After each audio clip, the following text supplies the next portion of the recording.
ಕಾಂಗ್ರೆಸ್ ಸೇರ್ತಾರ ಸಂಸದೆ ಸುಮಲತಾ ಅಂಬರೀಶ್ ಸದ್ದಿಲ್ಲದೆ ಮಂಡ್ಯ ಟಿಕೆಟ್ಗಾಗಿ ಲಾಬಿ ಶುರು ಮಾಡಿದ್ರ ಸುಮಲತಾ ಮೈತ್ರಿ ಟಿಕೆಟ್ ಜೆಡಿಎಸ್ಗೆ ಫೈನಲ್ ಹಿನ್ನೆಲೆ ಕಾಂಗ್ರೆಸ್ ಸೇರೋಕೆ ವೇದಿಕೆ ಸಜ್ಜು ಮಾಡಿಕೊಳ್ತಿದ್ದಾರಾ? ಕಾಂಗ್ರೆಸ್ ಸೇರ್ಬಿಡ್ತಾರ? ಹಾಗಾದ್ರೆ 2019ರಲ್ಲೇ ಚರ್ಚೆಗಳಾಗಿತ್ತು, ಆದರೆ ಅವಕಾಶ ಇರಲಿಲ್ಲ ಅಷ್ಟೇ. ಬಟ್ ಅವತ್ತು ಪಕ್ಷೇತರವಾಗಿ ಸ್ಪರ್ಧೆ ಮಾಡಿದ್ರು, ಗೆದ್ರು. ಈಗ ಜೆಡಿಎಸ್ಗೆ ಬಹುತೇಕವಾಗಿ ಟಿಕೆಟ್ ಫೈನಲ್ ಬಿಡಿ ಮಂಡ್ಯದು. ಹಾಗಾಗಿ ಅವ್ರಿಗೆ ಆಪ್ಷನ್ ಏನೀಗ? ಬಿಜೆಪಿ ಅಂತೂ ಇಲ್ಲ. ಜೆಡಿಎಸ್ ಜೊತೆಗಿನ ಮೈತ್ರಿಗೂ ಆರಂಭದಲ್ಲೂ ಕೂಡ ಸುಮಲತಾ ಒಪ್ಪಿರಲಿಲ್ಲ. ಕಡೆ ಅಸ್ತ್ರವಾಗಿ ಕಾಂಗ್ರೆಸ್ ಸೇರ್ಪಡೆಗೆ ನಿರ್ಧಾರ ಮಾಡಿದ ಸುಮಲತಾ. ಆಯ್ಕೆಗಳಿಲ್ಲ ಅವ್ರ ಮುಂದೆ, ಓನ್ಲಿ ಕಾಂಗ್ರೆಸ್. ಈಗ ದೆಹಲಿ ಮಟ್ಟದಲ್ಲಿ ಸದ್ದಿಲ್ಲದೆ ಕಸರತ್ತು ಆರಂಭಿಸಿದ್ದಾರಾ?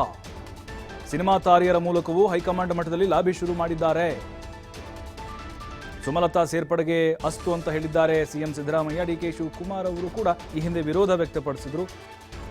ಈಗಲೂ ಕೂಡ ವಿರೋಧ ಇದೆ. ಯಾಕೆಂದ್ರೆ ಅವ್ರಿಗೆ ಟಿಕೆಟ್ ಕೊಡಲಿಲ್ಲ ಅಂತ ಅವ್ರು ಹೋಗ್ಬಿಟ್ರು. ಈಗ ವೈರತ್ವ ಮರೆತು ಡಿಕೆಶಿ ಕೋಪ ತಣಿಸೋಕೆ ಸುಮಲತಾ ಕಸರತ್ತು ಆರಂಭಿಸಿದ್ರ. ಡಿಕೆಶಿ ಒಪ್ಪಿದ್ರೆ ಕಾಂಗ್ರೆಸ್ ಸೇರಿ ಮಂಡ್ಯ ಅಭ್ಯರ್ಥಿ ಆಗುವಂತಹ ಸಾಧ್ಯತೆಗಳಿದಾವೆ ನೋಡಿ. ಈಗ ಅವ್ರಿಗೆ ಬಿಜೆಪಿಯಿಂದ ಎಲ್ಲಿ ಟಿಕೆಟ್ ಸಿಗುತ್ತೆ? ಮೈತ್ರಿ ಅಭ್ಯರ್ಥಿ ಹಾಕಿದ್ರೆ ಅಲ್ಲಿ ಜೆಡಿಎಸ್ ಭದ್ರಕೋಟೆ ಅಂತೇಳಿ ಅವ್ರು ಕಣಕ್ಕೆ ಇಳಿಸ್ತಾರೆ. ಈಗ ಬೆಂಗಳೂರು ಉತ್ತರಕ್ಕೆ ಬರಬೇಕು ಅನ್ನೋಂಥ ಪ್ಲಾನ್ ಇತ್ತು. ಅಲ್ಲೇ ಒಂದು 2-3 ಜನ ಅವರೇ ಆ ಬಿಜೆಪಿಗರು ಕಾಯ್ತಾ ಇದ್ದಾರೆ ಅಲ್ಲಿ ನಮ್ಗೆ ಟಿಕೆಟ್ ಕೊಡಲಿ ಅಂತ. ಹಾಗಾಗಿ ಅವರಿಗೆ ಬೇರೆ ಕಡೆ ಅವಕಾಶನೇ ಇಲ್ಲ. ಅಂದರೆ ಮೈತ್ರಿ ಅಭ್ಯರ್ಥಿ ಆಗಲಿಕ್ಕೆ ಉಳಿದಿರೋದೊಂದೇ ಕಾಂಗ್ರೆಸ್. ಮಂಡ್ಯದಲ್ಲೂ ಕೂಡ ಸ್ಟ್ರಾಂಗ್ ಕ್ಯಾಂಡಿಡೇಟ್ ಇಲ್ಲ ಕಾಂಗ್ರೆಸ್ನವ್ರಿಗೆ. ಹಾಗಾಗಿ ಸುಮಲತಾ ಅವ್ರನ್ನ ಅಲ್ಲಿ ಅಭ್ಯರ್ಥಿನ ಹಾಕಿದರೆ ಒಳ್ಳೆ ಫೈಟ್ ಕೊಡ್ತಾರೆ ಅನ್ನುವಂಥ ಲೆಕ್ಕಾಚಾರ ಇದೆ. ಬಟ್ ಡಿಕೆ ಶಿವಕುಮಾರ್ ಇದಕ್ಕೆ ಗ್ರೀನ್ ಸಿಗ್ನಲ್ ಕೊಡೋದು ಮಾತ್ರ ಬಾಕಿ ಉಳಿದುಕೊಂಡಿದೆ. ಸಿದ್ದರಾಮಯ್ಯನವರು ಆಲ್ರೆಡಿ ಓಕೆ ಅಂತ ಹೇಳಿದ್ದಾರೆ. ಅವತ್ತು ಸುಮಲತಾ ಅವ್ರು ಏನು ಮಾಡಿದ್ರು ಅಂತ ಹೇಳಿದ್ರೆ, ಡಿಕೆ ಶಿವಕುಮಾರ್ ಅವ್ರ ಹತ್ರ ಕೇಳಿದರು. ಯಾಕಂದರೆ ಅಂಬರೀಷ್ ಅವರು ಕಾಂಗ್ರೆಸ್ನಲ್ಲಿದ್ದರು, ಹಾಗಾಗಿ ಇವರು ಕೂಡ ಕಾಂಗ್ರೆಸ್ನಲ್ಲಿ ಇರ್ತಾರೆ ಅಂತ ಹೇಳಿ ಅವರು ಭಾವಿಸಿದರು. ಆಗ ಕಾಂಗ್ರೆಸ್ನಿಂದ ಅವ್ರಿಗೆ ಕಡೆಗಣನೆ ಆಯಿತು. ಡಿಕೆ ಶಿವಕುಮಾರ್ ಟಿಕೆಟ್ ಕೊಡಲ್ಲ ಅಂತಂದರು. ನೀವು ಇನ್ನೂ ಪಕ್ಷದಲ್ಲಿ ಇರಿ, ಆಮೇಲೆ ನೋಡೋಣ ಅಂತ ಹೇಳಿದ್ರಂತೆ.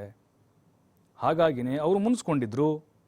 ಈಗೇನಾದರೂ ಟಿಕೆಟ್ ಕೊಟ್ಟರೆ ಸುಮಲತಾ ಅವ್ರಿಗೆ ಸಹಜವಾಗಿ ಡಿಕೆ ಶಿವಕುಮಾರ್ ಅವರು ವಿರೋಧ ವ್ಯಕ್ತವಾಗುತ್ತೆ. ಹಾಗಾಗಿ ಮೊದಲು ಅವ್ರನ್ನ ಮನವೊಲಿಸುವಂತಹ ಪ್ರಯತ್ನಗಳು ಆಗ್ತಾ ಇದೆ. ಲಾಭಿಯನ್ನು ಶುರು ಮಾಡಿದ್ದಾರೆ ಹೈಕಮಾಂಡ್ ಮಟ್ಟದಲ್ಲಿ. ಅವರ ರಾಜಕೀಯ ಭವಿಷ್ಯ ಈಗ ಅತಂತ್ರ ಪರಿಸ್ಥಿತಿಯಲ್ಲಿದೆ. ಬಿಜೆಪಿಗೆ ಅಧಿಕೃತವಾಗಿ ಸೇರ್ಪಡೆಗೊಂಡಿಲ್ಲ ಆದರೂ ಕೂಡ ಬಾಹ್ಯವಾಗಿ ಬೆಂಬಲ ಕೊಟ್ಟಿದ್ದಾರಷ್ಟೇ.